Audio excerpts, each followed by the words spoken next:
Ibu Sobat Muda, sebagai anak muda, baik dari anak-anak, remaja, pemuda, ataupun umum, tentu saja kita harus berlatih mengembangkan nilai-nilai baik yang bersifat spiritual.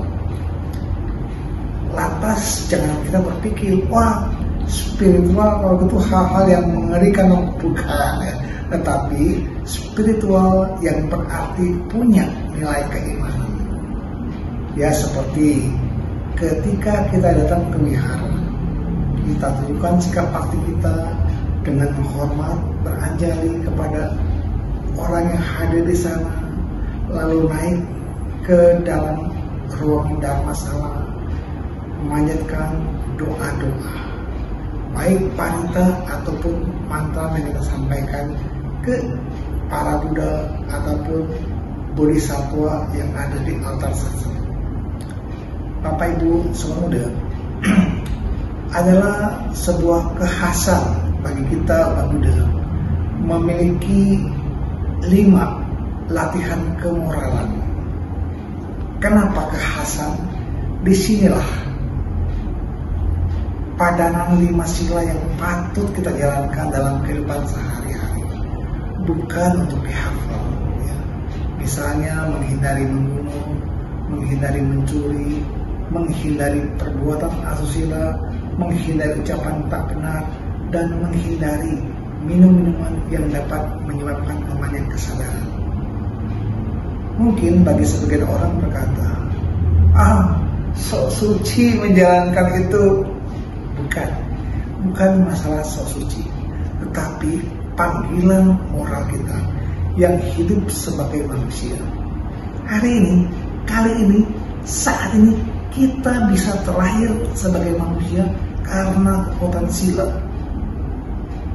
Bapak Ibu Sobat Muda, kalau orang banyak beralasan, wah Romo, kalau saya nggak mampu menjalankan sila pertama bagaimana? Apakah masih bisa sebagai manusia kembali? Masih bisa. Cuma sangat disayangkan, kita punya kekurangan. Apa itu?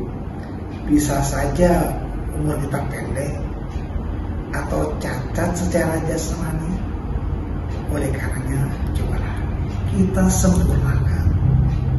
Wah, nggak bisa selengkap itu. Saya masih melanggar sila kedua, masih senang mencuri, masih senang mengambil milik orang lain. Apakah masih bisa jadi manusia? Masih bisa. Hanya saja kita memiliki kekurangan. Dalam hal materi, kita serba kurang. Kemudian sering kehilangan sahabat tanpa sebab yang berarti. Bagaimana bila kita sering melanggar sila ketiga? Ya, minimal kita terlahir dengan nafsu seks yang tidak normal ya.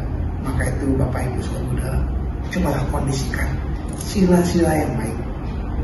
Loh, kalau kita sering berdusta, bicara kasar, omong kosong, padahalnya akhirnya kita memetik akibat buruk, suka difitnah, tidak dipercaya, atau mulut berbau busuk. Nah, kalau kelima yang kita langgar, minimal manusia itu adalah dalam kondisi yang tidak waras ya, kecerdasan yang lemah. Maka itu sebagai umat Buddha, cobalah kita kembangkan sila demi sila untuk kemajuan moral kita. Mungkin sisi lain dalam etika Buddhis banyak hal yang perlu kita pelajari. Namun dalam kesempatan ini saya hanya menyampaikan yang singkat saja. Semoga semua makhluk hidup berbahagia. Sadu.